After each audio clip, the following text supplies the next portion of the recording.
Саламатсыздар ма, қалдарыңыз қалай? Бүгін біз бестің шайына өте жұмсақ болып шығатын пирог дайындаймыз. Ол үшін ыдысымызға 3 штук жұмыртқаны жарып миксерлейміз.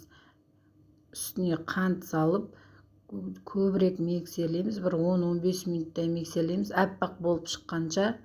Сонда біздің пирогымыз өте жұмсақ и биік болып шығады.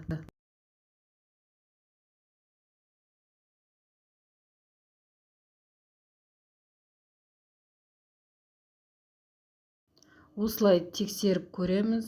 Өте аппақ болып тұру керек. Жұмыртқамыз бен қантымыз.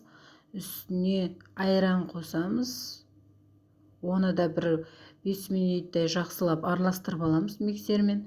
Үстіне сұйық майымызды құямыз.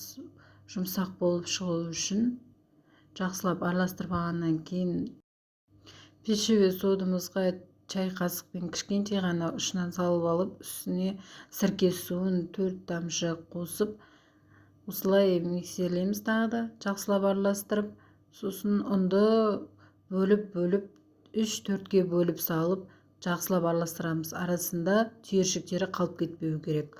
Осылай дайын тұрған формамызға салып, пешке 180 градуста 20-25 минуттай қойып, жақсылап қызарғанша пісіріп аламыз. Өте дәмді болып шығады. Бестің шайын дайындап көріңіздер. Бізге ас болсын. Менің каналыма тіркеліп лайк басып, комментария жазып қойыңыздар. Келесі видеоның шығуына мотивация болады. Ас болсын. Сау болыңыздар.